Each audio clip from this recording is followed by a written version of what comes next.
Welcome to the Chiefs. Ako po si Robbie Alampay and with us online from Manila, Ami Pamintuan of the Philippine Star in Quezon City, Lucy Cruz Valdez of News 5, and kasama ko po dito sa Mandaluyong, Ed Lingao of One News. Chiefs, happy Wednesday. Good evening. Happy midweek. Ami, anong binabantayan natin? Malapit kami dito sa Comelec, nag-retire tatlo-tatlo, sabay-sabay. Oo nga. Itintay natin yung mga kapalit. So ilan na natira? 7, before. 4. Oo. Oo. Pero may quorum pa rin sila. I mean, as far as Comelec crews are concerned, apat yung Yes, minimum yes. for quorum eh. Yes. But now So, everything, I mean, even if we don't take into consideration yet yung disqualification case against Bongbong Marcos, ano yung mga time implications dito, Ed? I mean, of course, the President has to appoint muna, di ba? Yeah. Well, maliban dun sa appointments of 3 new commissioners na ad interim, nagdigo doon kasi doon sa first and second division eh. Kasi if you go by seniority, the first division should always go to the most senior Comelec commissioner. And that's the position of presiding commissioner. So in that case, that's Inting. Coming from the second division, di ba sa first. Ang second in line is the guy, Casquejo. Casquejo, yung sa Division 1, From first who now goes moves to to Division second. 2. So magligo doon sila. And now they will have to review all the cases pending, including Bongbong Marcos. 200 plus cases. Meaning literally back to square one? Back to square one. Kasi you cannot apply what you got from second division doon sa case of first division, which is completely different. And you're saying, Lucy, 200 cases. I mean, halo-halo na to. Everything from local to ano. Halo-halo na yan. Yeah. Kasi ang daming mga pinapa-cancel, di ba? Ang daming mga nagreklamo. So, 200 cases yan. Since the filing. Yeah. Meron pang mga nakapano dun sa Supreme Court, di ba? Ibabalik pa yun sa kanila. Yeah. And those are the pending ones. Siyempre, may parating yan with the onset of the campaign season next week. Oo. Yes. Oh, Pero sige. mga- Anyway, obviously, this is something that we will keep talking about. But for now, and this is something that, of course, we will need to bring up with a lot of those aspiring to be our next leader. Siyempre, aabutan pa sila ng mga desisyon na yan. So, get to know more about our presidential candidates and their platforms. Catch the Panata sa Bayan Presidential Forum in collaboration with the Kapisanan ng mga broadcaster ng Pilipinas. That's on Friday, February 4 at 9 a.m. to 12 noon dito po sa Signal TV, channels 8 and 250. Yung forum po will also be available to stream on Signal Play. Now, kasama po dyan si Ed, kasama rin po ako, kasama na dyan si Karen Davila, Rico Hizon, and iba pa pong mga periodista ng KBP. So please do join us on Friday. But for now, let's begin with Professor Jomar Abahante of the UP COVID-19 Response Team. Good evening, Jomar. Hello po, magandang gabi po sa ating lahat. Good evening, sir. So, sir, ano ba nakikita natin sa mga numbers? Obviously, everything's, we are now officially on alert, alert level 2, di ba? Tapos nakita natin kanina, daming eksena, nagbabalikan, nagre-reunion yung mga pamilya sa naiya. Traffic sa Commonwealth kanina. Daming namamasyal, and so on. But how do you see the numbers? I mean, do the numbers really support the optimism that people are seeing and feeling? Yes, siguro balikan muna natin yung nangyari. Sa NCR po, nag-peak po tayo ng mid-January, no? And then now we are at the declining phase. Now declining phase, pero hindi ibig sabihin low level, no? Wala pa tayo sa pre-Omicron surge, yung katulad ng mga November, December, early December natin. Wala pa tayo doon. At ito pong alert level 2 natin, syempre may mga reasons dito ang IATF natin, pero hindi po ibig sabihin na hindi tayo maging cautious. Siguro, we can be optimistic but cautiously optimistic kasi yung alert level 2 po, ang ibig sabihin nito, meron pa ring minimum public health standards. At yun po ang hindi dapat natin makalimutan. Prof, you're a mathematician, di ba? You look at patterns, you look at trends. When you look at the numbers, how does it look to you? I know we've talked about it, we've talked about the numbers going down, pero as far as trends are concerned, do you see any hiccups possible along the way? O talagang dire-diretso pababayan? Kaya po kailangan nating mag-monitor everyday, no? Kasi nung nangyari sa December natin, we know na medyo coupled, no, yung mobility ng tao at itong ating Omicron. So ngayon na we are somehow relaxing and meron tayong kahapon Chinese New Year and then meron tayong Valentine's, baka magkaroon ng mobility yung mga tao and kailangan nating mag-monitor. Hindi naman ibig sabihin na aakit agad. Kaya kailangan nating Babalik. mag-monitor kasi baka may mga taong mahawa pa. Ito pong nangyari kasi nung peak nung mid-January, we believe, no, kasi based din naman sa aming estimates, na marami talagang nahawa. So merong natural immunity on top of the, vaccine-driven immunity. So merong natural immunity. Somehow, yun yung nakikita natin sa population. Pero still, baka merong mga tao dyan na hindi pa nahawa and sila yung maapektuhan nitong mobility. So itong alert level 2 na meron tayo sa NCR, what we are really suggesting is hindi dapat tanggalin yung monitoring, no? So nandiyan pa rin yung surveillance ng mga LGUs. So do you think it was a good idea to also scrap the no vax, no ride, no? Especially considering that there are other provinces na hindi pa naman alert level 2. Meron ba kayang nakikitang effect yon sa numbers ngayon na mas marami nang lumalabas na mga taga-NCR and yung NCR plus, no, na halos lahat alert level 2 na, and moving into either northward or southward, no, sa Luzon. Will that affect it? Kasi mapupuno yung mga bus sigurado, provincial buses. Yeah. Unang-una po actually nung nilabas yung no vax no ride policy, isa po kami sa nagsasabing baka hindi ito yung tamang direction. Kasi yung no vax no ride, of course definitely karamihan ng arguments dito nasa social science. But on the data analytics of epidemiology, hindi naman niya ma-inhibit yung transmission. Why? Kasi even the vaccinated and unvaccinated can Nakakahawa. nakakahawa. Yung no vax no ride siguro more on the para maiwasan yung maging severe critical kasi yung unvaccinated can be severe and critical, but we know yung mga pamilya natin na Pilipino kahit vaccinated yung lumabas, pag uwi nila may unvaccinated doon. So we believe na ang mas magandang way dito is really i-promote at mabakunahan yung mas maraming tao than inhibit yung transportation. Ang ngayon po kasi ang isang kumakalat na sorry po. No, go ahead. Yes. Yung isang kumakalat ngayon na gustong i-scrap ay yung alert system. Itong sinasabi namin, ito yung dapat hindi i-scrap natin kasi importante pa rin ito. Yes. Yung no vax no ride, we believe na baka hindi naman talaga good direction yun in some ways. O sige, yung alert level system, hindi pa tayo handa ron. Yun ang sinasabi nyo, bakit? Yes.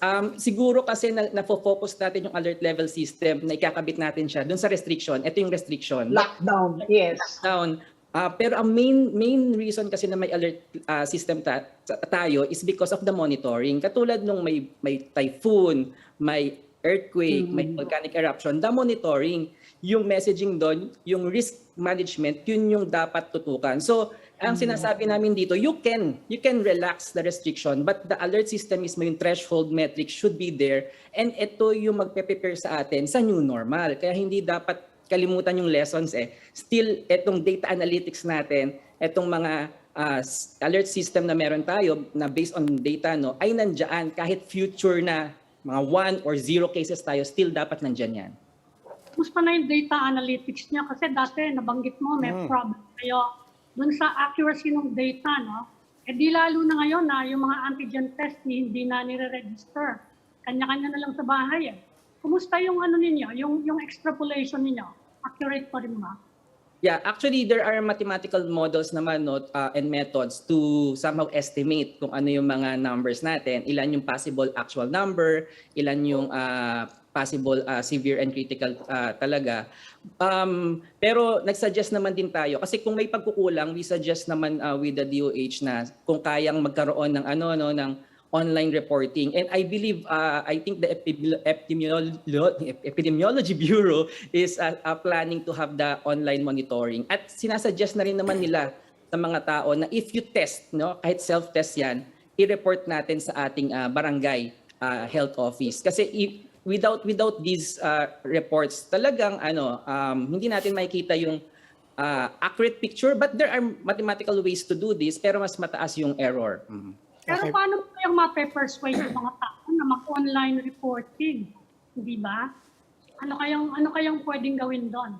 I think isang pwedeng gawin talaga dito ay nakafocus tayo sa barangay. Kasi katulad po sa amin dito, talagang nasa Laguna po kasi ako, no, dito sa Santa Cruz. Yung barangay namin dito, nagbabahay-bahay sila. And magandang kung kayang magbigay ng self-test kit at mag-report din diretso doon, magtanong. Kasi yung mga tao, pag hinayaan lang, posibleng hindi ma-report eh. Dito po nagbabahay-bahay. And actually, yung mismong pagbabakuna, nagbabahay-bahay sila. So if there are some LGUs doing that, that will really help sa pagkakaroon natin ng magandang data. Professor Rabahante, mabuti po nabanggit nyo, nandiyan kayo sa Laguna, sa Region 4 in particular, because I did want to ask you to break this down. We've been talking about the national situation, but if you break it down per region, per province, meron po bang nagsa-stand out na areas of concern? Currently, actually, yung Region 4A, Laguna, even yung Region 3, no, halos the same yung dynamics with NCR. Even nung nag-peak, medyo magkasabay halos. No? Siguro may konting days lang na magkakaiba sa peak date, but halos the same. Kung hihimayin natin yung ibang lugar, like Visayas, Mindanao, sila po yung ngayon na posibleng mag-peak ngayon or latest next week. So we still see some increase sa Visayas and Mindanao, but there are already indicators na slowing down yon. So we hope na sana next week mag-start talaga silang mag-decline. So ito po yung nakikita natin sa provinces at nakikita rin naman natin ito output dun sa aggregate sa national, no. Talagang bumababa yung ating numbers. Ngayon nasa around 7,000 na lang tayo and decreasing din yung ating positivity rate. Pero so on a per variant, go ahead Lucy.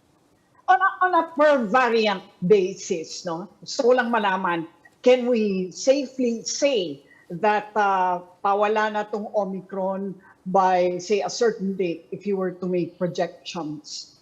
Or for that matter, yung Delta, ano pa ba yan? Is that still, well, for lack of a better phrase, no, a variant of concern for us here in NCR at least?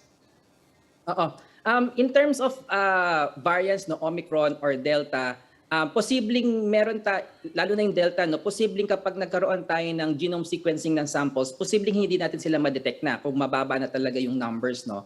So Omicron, posibleng pag nakita din natin yan in the future, if merong bagong variant, posibleng hindi natin ma-detect. Pero posible kasing kaya minsan hindi natin ma-detect na kasi konti na lang, no. At ito sinasabing parang endemic. Posibleng nandyan lang siya sa paligid pero posibleng hindi lang natin na-detect. No? So posibleng may isang tao dyan, hindi lang nag-show ng symptoms. So ito po yung sinasabi natin na in the future na kailangan manatili yung alert system kasi there might be in the future ng mga small, sa epidemiology po kasi kapag endemic, it's either nagplateau siya pero meron dyan or posibleng may mga small parang waves in the future. So kailangan natin ma-detect yan in the future and magkaroon tayo ng alert level system for the public to know. Kumusta yung situation sa Baguio and the Cordilleras? Kasi nabanggit mo yung alert level system. Si Baguio Mayor Benjamin Magalong may COVID. Sabi niya, mukhang nagsususpetsya siya na para daw pinagaganda yata yung situation at gusto nang i-scrap pati yung alert level. Sabi niya, it might be connected to politics. Sinabi lang naman niya na suspetsya lang niya. Pero ano ba situation doon? And is there basis for that na pinagaganda lang daw yung situation? Hindi ko po masagot yung politics side, no? But in terms of data, actually ang Iloilo po and Baguio City, medyo mataas po ang kanilang tinatawag na average daily attack rate compared with the other provinces. Although sa Baguio, kasi nakikita ko naman yung data nila, slowing down yung cases doon, but still somehow mataas yung tinatawag na average daily attack rate. Ang kanilang average daily attack rate is around 100 per 100,000 population. So medyo mataas po yun. Parang ibig sabihin mga 1 in 1,000 posibleng, kunyari, ako yung tao na lalabas. Pag nakasalamuha ako ng 1,000 people, posibleng makasalamuha ako doon ng isa na makahawa sa akin. So, ganun po ibig sabihin. Unlike with the other provinces na nasa around 1 in 5,000, at yung iba naman nasa 1 in 10,000 na. So, medyo mas less na yung risk. So, yan po yung dalawang highly urbanized city natin na medyo mataas, Iloilo and Baguio, in terms of ADAR or ADAR. What about yung for children, no? Kasi ngayon pinag-uusapan na yung child vaccination, no? And face-to-face classes, yung return of that, no? How far away are we from actually achieving a point in our vaccination status where we can, well, safely say, pwede na mag-face-to-face. Gaano kalayo tayo sa target? Kasi ngayon po nagsimula pa lang tayo ng ng rollout ng sa kids, no, yung mga 5-year-old. Hindi ko pa alam kung ilan yung total natin at kailan magkakaroon tayo ng, let's say, more than 80% na kids na nabakunahan, no. But as we actually promote na sana if there's enough herd immunity sa ating population ay sana magkaroon tayo ng face-to-face classes na talaga, because hindi lang naman din COVID-19 ang problema pag walang face-to-face. Also the mental health and social Yes. dimension ng bata, no? So kaya we really promote na sana mas mapabilis ito and makita natin na talagang safe yung ating kids, na hindi magiging severe or critical kapag nahawa sila ng COVID-19. Kasi mas maraming magulang ang nako-concern about vaccinating. I wager to say, no, that the vaccine hesitancy is greater for the parents of those children who need to be vaccinated, no? So my question is, paano kung mabagal yung vaccination rate? Pero at the same time, hindi naman din tumataas yung vaccination rate for those for adults. Pwede kayang mag face-to-face? I mean, would it be still, I mean, how risky would that be? Kasi di ba ang concern yung baka iuwi ng mga bata yung COVID at may mga elderly or seniors na unvaccinated. I mean, how do you get that to a normal level where we're all secure that the kids are not going to get infected or that they will not bring the infection home? Yeah, kaya ang importante po talaga dito yung education ba na ma-explain yung advantage ng vaccination, na sana buong household vaccinated, and if kaya, if there's opportunity na may booster shots, lalo na yung mga vulnerable, yung may mga comorbidities na senior citizens natin, para kapag nag-face-to-face yung kids, even kapag bumalik sila sa bahay, safe yung ating matatanda. Ang kailangan po talaga natin dito, ma-explain sa parents na yung advantage at na hindi naman risky yung pagpapabakuna sa ating mga kids, no? And ma-explain sa kanila yung advantage na mag-face-to-face. Kasi I think even the parents, many parents akong na nakausap, na gusto na rin talaga nilang ilabas yung kids kasi iba na rin yung effect mentally and socially sa kanilang anak, no? So I think more on the education side, mas hindi lang manggagaling sa media, kundi manggaling sa government natin, sa LGUs and yung mga NGOs natin to really promote the advantage ng vaccination. And hindi rin dapat sabihin na vaccination is the only strategy, no? Kaya kailangan nandiyan pa rin yung minimum health standards. We learn the lessons, yung lessons natin hindi makakalimutan, na yung hygiene, maghugas ng kamay, kapag may symptoms, pwedeng hindi pumasok. So itong mga bagay na to, pag pinag-combine natin, we believe na we can survive yung new normal na na darating in the future. Okay. Professor Jomar Rabahante of the UP COVID-19 Response Team. Professor, maraming salamat po. Thank you, Prof. Yes, sir. Thank you. SR. And now we will need to take a break. Please stay with us. The Chiefs will be right back.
Welcome back to the Chiefs here on One News. And now joining us is infectious diseases expert and vaccine expert panel member, Dr. Ronjin Solante. Dr. Ronjin, maraming salamat for joining us again and welcome back to the Chiefs. Hi, Ed. Doc. Good evening. Good evening. Magandang to gabi all. po. Yun po. Doc, sinabi kanina ni Secretary Vince Dizon, we're about to transition to endemic by the end of February. I'm wondering lang if that's too optimistic or if that's realistic. And secondly, exactly what does the transition entail? Yes, okay. Let's put it this way, no? It should not be something like we want to transition because it's like we will be living with the virus and we have to deal with it. Yeah, I agree with that, but there are things that we still need to observe when we will be transitioning. And I would like to say this, that that's our goal. We want to be in that endemic situation wherein we can be going back to the new normal. Most of us will be working. Most of us will be in the workplace, and we're not afraid to be in the workplace because we see that cases are still there, but the chances of the healthcare utilization being overwhelmed will not be as bad as that compared when we had the Delta. But I think it's too early to really declare that we will be transitioning to an endemic Okay. by February. Kumusta naman po, ano po yung position niyo? Kasi there's a lot of discussion na pinag-uusapan na daw ng IATF and the National Task Force yung suggestion ng business community na scrap na yung alert level system. Ano po yung position ninyo dito? Sa akin, Ami, ang ganda ng alert level system because when we want to implement that, it's something na people will be aware that if there is an alert level, we will be tiptoeing in terms of following the health protocol, having ourselves vaccinated, and all the other important measures to decrease the community transmission. No? Ang ano ko lang dito is that it's too drastic. No? These are things that we want to be in place. But for me, seeing cases na bumababa, but we are declaring now na parang magno-normal na tayo and transitioning to a more relaxed level of quarantine. For me, it's too early. It's too early. My opinion, my take on this, March. No? Remember, we still have cases, and when we are talking, we still have cases. Ang dami pang hindi nabakunahan sa vulnerable population, ha? And if you look at the admissions that we have now in the hospitals, no? Although kumukonte kasi wala na yung mga younger population, no? Ed. Pero ang ditong nakikita natin yung mga matatanda, no? May mga comorbidities coming in because of stroke, because of myocardial infarction, because of pneumonia. And it seems na parang napaka-early to say na we have to transition because we can deal with it. Something like that. Dr. But do you Solante, think Dr. Solante, 59.1 million fully vaccinated, almost 60 million na yung fully vaccinated. At sa kabila po nun, 7.57 million boosted na. But then of course, di ba, parang so all of that seems like good news, but we also have to remember that yung booster really became very urgent because we started talking about waning efficacy. I'm just wondering, ano po between those who have gotten boosted, that's less than 8 million at this point, and yung mga almost 60 million na fully vaccinated na, is there a gap here that we should be concerned about? Is there a gap, a segment that basically represents a significant portion of the population na nagwe-wane ng efficacy? Alam mo, Robbie, ang galing mo ha. You really hit it on the nail. And that's what we are implying. Until such time, we get the vulnerable population, majority of them, getting the booster, doon tayo maging kampante. Because even in some countries, no, sabihin natin 70% ang vaccination nila, but the booster doses is only like less than 30 or less than 20. Anong nangyayari? Ang hospital napupuno pa rin sa mga vulnerable population. And here we are, our vaccination rate is only around 51 or 52%. And let's take a look, the vulnerable population, are we giving enough booster? This population have enough percentage of the booster doses, which we want to really prioritize at this point in time if we're going to open up the quarantine or relax the quarantine, because again, this will be the population that we will be dealing with the more severe cases. We will be dealing with hospitalization as we move forward with our plan on this pandemic.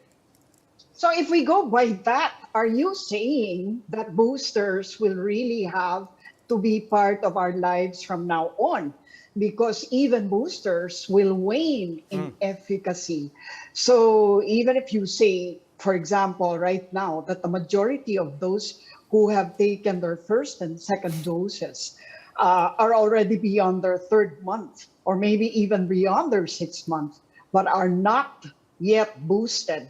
I mean, they're already vulnerable, right? So you're just increasing the number of people who may be vulnerable again. And then in another 6 months, those who have boosted now may have lost the efficacy of their boost. When does it end? Okay, let's take a look at this now. So we have now an Omicron variant that is heavily mutated. And we're seeing cases going down, okay? But it's not something na wala pa ang Omicron, Ma'am Lucy, no? Now, when we are getting the booster, the data is telling us booster will enhance the protection even in a heavily mutated variant of concern. So we gave the booster to the population, everyone. But there are still population, no? I'm talking about a segment of the vulnerable population. Na nakikita natin ngayon sa mga hospital na even if they are fully vaccinated, they still develop this the COVID and they can still get to the hospital. So we have to buy time. We need to buy time to this population until such time na pag mawala na yung community transmission and we have boosted the vulnerable population, we're okay with that. Until such time na nandito pa yung Omicron variant and we're not giving enough of the population, vulnerable population, boosted, then there will always be a chance that there will be, again, community transmission of the infection. So it's a race against new variants in a way. Is that what you're saying? Yes, Yeah. because that's the reason why when the government implemented a shorter interval between the primary vaccine dose and the booster, it's really preparing for the Omicron variant. So that in itself, when you have the booster, the data is telling us that you can be protected for 5 months. Malaking bagay yan because when you count, if all of us will be getting the booster January, February, March, April, May, until May, we still have a very good protection. And I think by then, the community transmission will really wane off because everyone is already protected because of the booster doses. Dr. Solate, nabanggit po natin yung mga variant. Maybe you could talk to us about itong stealth BA2 subvariant. Sa pangalan pa lang, parang nakakatakot na. But of course, everybody's saying, on the one hand, we're saying Europe is saying they're looking at it very seriously. On the other hand, there are experts saying, if you look at the Philippines, actually factored in na yan. Ano po ba ang nakikita nyo dito sa BA2 subvariant na to? The observation of most experts now is that this is a bit higher transmissibility compared to the BA1. And this is also can affect the efficacy of the vaccine, but not as significant as that. And they said, as long as you have the booster doses, you'll be okay, even with this heavily mutated. So the topic of importance now is everyone getting boosted. The younger population will have less severe infection. But if you get into this vulnerable population and you have this heavily mutated, highly transmissible, reinfection is still there. Possibility of more severe infection will still be there. And better to really protect this vulnerable population, especially if this will be circulating in the next few weeks, no? Kasi ang bilis ng hawaan nitong BA2 compared to the BA1. Doc, can you qualify that? Kasi when you say higher transmissibility, by how much higher? I mean, we're trying to imagine it kasi we're not doctors eh. So it's difficult for us eh. But when you say higher transmissibility, of course, it sounds alarming, but we don't know if we should be alarmed. Well, ang definition sa mga expert, when you look at the data on countries where BA2 is already significantly very high, they call it the growth rate. So ibig sabihin, when they compared, because they were able to sequence all those who were admitted, no, and having positive, no? And we don't have that capability. So they compared that the newly diagnosed with the BA2 compared to the BA1, mas mataas ang pagtaas ng spike when they have this BA2. Okay? So it's an indicator na yung growth rate is higher, then you have a virus that also higher transmissibility. And it is expected because it has more mutations compared to the BA1, which we always allude to na pag marami ang mutations mo sa spike protein, it can evade our immune response. Doctor, on the other hand, sa Denmark, BA2 na yung dominant eh. But Denmark became the first country in the European Union na nag-lift na ng mga restrictions. Wow, no masking even. At yung distancing, wala na eh. I think, syempre, yung mga iba nating sectors dito medyo naiinggit. Ano? And you think we can afford to lift certain restrictions kapareho nila? Actually, we can, no? Except the masking protocol and the physical distance, no? Kaya natin yon, no? And alam mo, itong mga bansa na to, we should not be comparing ourselves to them. Why? Because their healthcare system is really very strong. They have a very good healthcare system. Their support system in terms of medical treatment is also very strong. And that's not what we have in our country. Our health system is really fragile. Nakikita mo, okay, just like give you an example, nakikita mo yung healthcare utilization sa ibang part outside of NCR, bakit mas madaling mapuno ang ICU compared to the NCR? Because they have less of the centers compared to the NCR. Mas maraming hospital dito and mas maraming maka-accommodate kumpara doon sa provinces. Halimbawa sa San Lazaro, Doctor, kumusta yung sitwasyon sa inyo? San Lazaro? Well, yes. Ang mga kaso namin talagang pababa, no? But it doesn't, hindi pa siya talagang mababa, no? Parang nagpa-plateau lang siya, Ma'am Ami, no? Ang nangyari lang ngayon, kung may mga na-admit, are those really admissible, and these are the severe critical na COVID positive with other complications. So may basihan pala yung US travel advisory against the Philippines. so why do you think that is? I know it's speculative, but yeah, they issued a travel advisory to their citizens saying, they should avoid going to the Philippines, even though border restrictions here have been lifted. What do you think of that? Because our cases we have a still high case now, and the way it's not to undermine the government, no, because we all have these successes na bakit bumababa, pero siguro nakikita lang din nila na how fragile our healthcare system and the policies, no, so medyo meron silang doubt, no, but again, I believe in our healthcare system, I believe in our government. It's just that when we are transitioning from that to a lower quarantine, sana naman hindi ganoon ka-drastic, no? Because nandito na tayo mababa na yung kaso and then we are ramping up vaccination, we are opening up the vaccination starting especially sa 5 to 11 years old, and I hope everything will be going smoothly with this population. Ang ibang bansa, matagal na silang nag-start ng 5 to 11 years old nila, no? And then their vaccination rate, if you look at like let's say Malaysia, Thailand, their vaccination rate has already been like 75%, way higher than us, no? No, so yun lang yung worry ko, yung vaccination rate. We need to ramp up and we need to encourage the vulnerable population to get their booster. Dr. Salante, nabanggit niyo po yung Thailand at saka yung Malaysia, no? And earlier on, napag-usapan niyo ni Ami yung Denmark.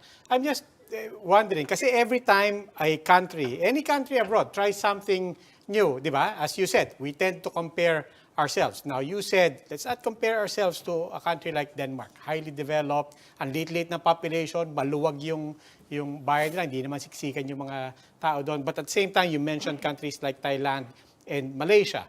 Pagka may experiment, we wanna say, sige, mauna muna kayo, tingnan natin yung epekto sa inyo. Di ba? Pero in that, which countries so far do you think are pagka itong country ito may ginawa, yan, I'm interested there. Pagka tumaas dyan sa country na yan, mukhang these are the countries na mukhang sinusundan natin ang patterns. Ang nakita ko, Robby, no, Indonesia. No? So, the population density, more or less pareho sa atin, yung healthcare system ng Indonesia. And their vaccination rate is not as good as that. Magkapare-pareho lang tayo, no?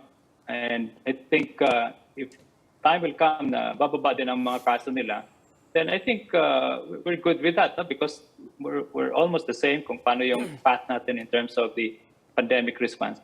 Sa atin, we're good na, no? Maganda na yung mga kaso natin, bumaba na awareness in terms of hospitalization, na pag nagkasakit ka, yung vulnerable population, ang pupunta sa mga hospitals, less na yung mga younger population, natuto na mag-isolate sa bahay, natuto na mag-antigen test, sino yung mag-positive, nag-isolate na lang, hindi pumapasok, no? I think it's really a matter of time na we will be looking at this na parang magiging normal na to sa atin, no? But again, having a highly transmissible virus, there will always be a population that will be higher risk for developing a severe infection, even with a less severe type of virus like Omicron. Pero Doc, speaking of Indonesia, pababa na tayo ngayon. Sa wakas, hopefully this holds. But speaking of Indonesia, paakit na naman ang Indonesia. Akala natin nakalampas na sila doon. Is there anything happening in Indonesia that we should be concerned about as a country that we seem to track? Or nagkataon lang ngayon na tayo naman ang nauna ngayon, but the factors are the same?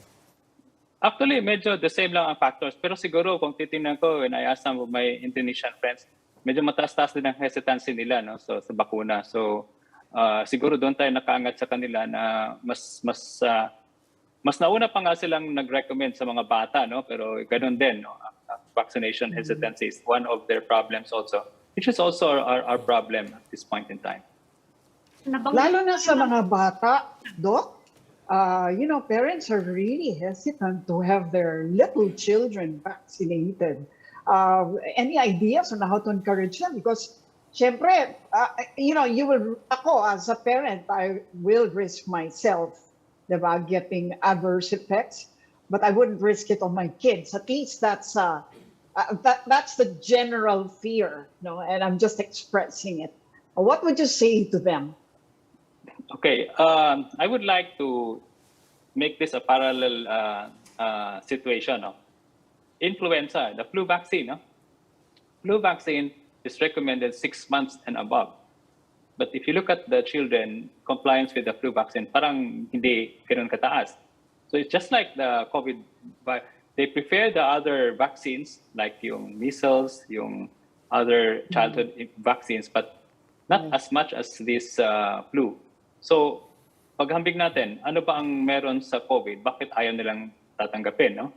And I think it has something to do with pa rin yung fear nila because of the unknowns of the COVID vaccine na-experience natin yung mga hesitancy ng mga matatanda, no, yung mga hesitancy ng mga parents, and that has also been seen in these mothers, no, na talagang hesitant magpabakuna because they themselves also hindi din sila nagpabakuna. So kung titingnan natin sila, kung hindi sila pabakuna, bakit na pabakunahan yung mga anak nila when they have this hesitancy? So it's important. We need to feed the right and correct information, the importance of this vaccination, especially in this age group, because as we move forward in opening up, these children should be one of the priority. Kasi pagbalik nila sa face-to-face ng classes, they should be vaccinated na. But what about the fact that until now, all these vaccines are still under EUA? Isn't that a factor in parents fearing that vaccines are still somehow on trial mode because they're still on EUA? In effect, there's nothing they can do by way of redeeming whatever harm might be wrought on them by the vaccine, diba? So I guess that's the question also. If they're really very reliable and very safe, why are still under EUA? Well, sa ngayon, for the kids kasi, no, I'm talking about the kids, no? Because I think the hesitancy here is also driven by the fact that yung nakikita nilang mga side effect, adverse event sa mga bakuna, no? And some of them are afraid that that will also occur with them, no? Let's take a look. Myocarditis, no? Myocarditis is one of those adverse events na nakikita doon sa mga mRNA vaccines. And that has been seen among those who are 12 years old, 15 years old, 16 years old, no? But when we review the data for this 5 to 11, there was never any myocarditis was seen among those in the trial, okay? In the latest real-world evidence experience of myocarditis na published lang last 2 or 3 days, there were no data regarding the 5 to 11. No? So I think isa yan sa mga inano natin ngayon na we need to explain to them. No? There are adverse events, but still the most common adverse events are tolerable, and there are no adverse event that can lead to death or a very serious adverse event for this age group. So hindi mo mawawala yung EUA na yan, Doc?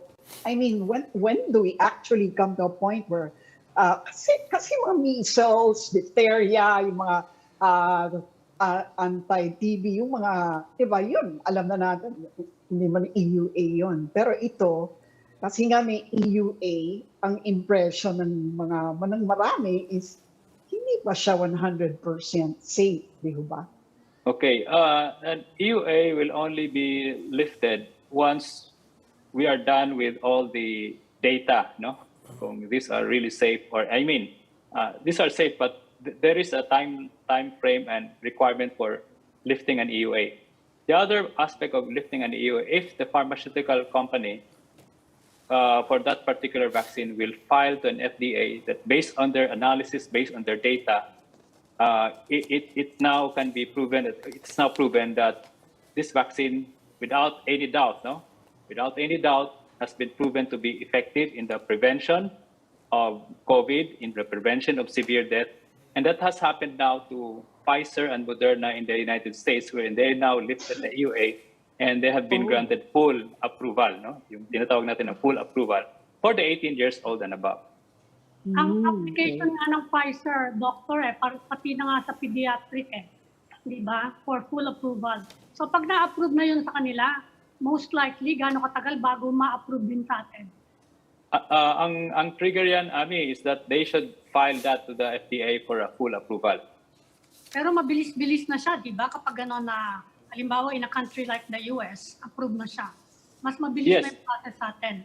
Yes, that will be taken into consideration if that will be approved in a stringent FDA. No? So like US, it's one of the stringent FDA.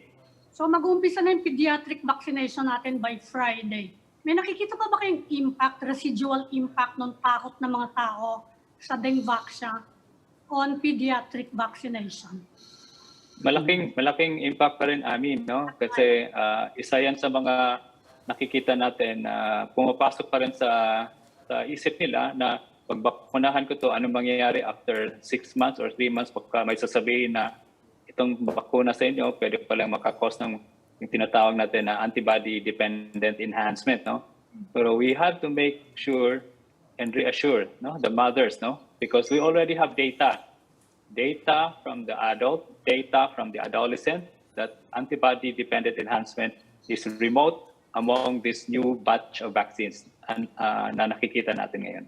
Ay, Doc, sandutin ko lang yon. Latest data, ano nga po ba yung lumalabas na safety record natin? So far, I don't have the latest data on FDA, no. But again, ang palagi naman namin sinasabi sa Department of Health, no, that all these vaccines are safe and based on real-world evidence, based on FDA monitoring, the rate of adverse event is still less than 1%, no, compared to the total number of those who got the vaccines. Doc, balikan ko lang yung antibody-dependent enhancement. What is that? First time I've come across it. Ito yung Ed, na yung mga nabakunahan ng Dengvaxia before na pag hindi ka pa na-expose, pag nabakunahan ka ng Dengvaxia, tapos magka-dengue ka, that infection, instead of being vaccinated ka na, Okay, the okay. second infection will enhance your antibody and you will be having the more severe dengue. Yeah, yeah. Okay, okay. That's in reference to dengue. What do you think of presidential advisor Joey Concepcion's suggestion to mandate the booster? I fully agree with that. And that's is that a regular thing na parang every 6 months like the flu vaccine, parang annual? Hindi pa natin nakikita sa data ngayon, Ma'am Lucy, no? Ang sinasabi lang ni Joey na sana lahat magpa-booster because with booster nakita natin ang significant ang pagtaas ng neutralizing antibody, and to the point na it can also protect us from getting the severe infection. So the booster will really help us also as we move along in terms of opening up the economy. Kaya naiisip na ba kayong strategy to overcome vaccine hesitancy sa mga batang-bata? Kasi I remember nung nag-umpisa tayo ng vaccination, you trotted out mostly medical professionals, doctors. Kayo yung nauna actually to overcome vaccine hesitancy. Ngayon sa pediatric, meron ba kayo naiisip na program? Actually, Ma'am Ami, no, ang nangyayari ngayon, no, kaya medyo may delay ang pag-introduce natin dito because the DOH is doing a lot of information campaign sa mga mothers, no, on the importance of vaccinating the 5 to 11 years old. There were also several town hall meetings among us with different healthcare involved in the vaccination center from Luzon, Visayas to Mindanao, how to equip them with the important information when we will be rolling out the 5 to 11 years old. Kasi napaka-importante na paano ipaliwanag sa mga mother ang importansya ng vaccinating their children, no? Yung tamang messaging para at least maging kampante sila at walang hesitations to vaccinate and submit for the vaccination. Baka kailangan yung showbiz na model. Endorser. Celebrity endorser. Kailangan bata, Yeah. hindi na pwedeng mga medyo may senior, hindi na pwedeng mga dual citizenship na Baka may willing na bata. Pero Doc, huling question na lang po. Kampante po kayo that by the time elections come in May 2022, we can all freely and safely vote? Siguro, Robbie, pag ang kaso natin by April, 0 na. Pero pag meron pa tayo mga 1,000, 2,000 a day, medyo mahirap yan. So again, we want to invoke again the importance of booster because pag nagpatupad na tayo ng campaigning sa May, mataas-taas na ang vaccination natin, hopefully, mataas-taas na rin ang booster percentage natin, siguro doon tayo magiging kampante. Well, Doc, now that you brought it up, will it ever get to 0 ba? Will it ever get to 0? Kasi I remember the lowest we hit was, I think, December 19 or 20, nasa 150 or 160 yung case number natin nationwide. But we've never gone back to 0 from day one. That's our goal, that it should be less than, kung hindi man 0, it should be less than 500. That's manageable now. So again, importante pa rin napakataas ng goal natin to really target the 0.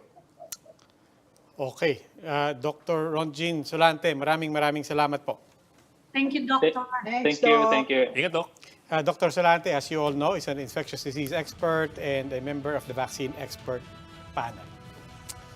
And that's all for this edition of the Chiefs. We hope what was discussed here will keep the conversation going. Before we go, a reminder to everyone, mask on, wash hands, and stay safe, Philippines. I'm Robbie Alampay. I'm Ami Pamintuan of the Philippine Star. I'm Lucy Cruz Valdez, News 5. I'm Ed Lingao, and we are One News.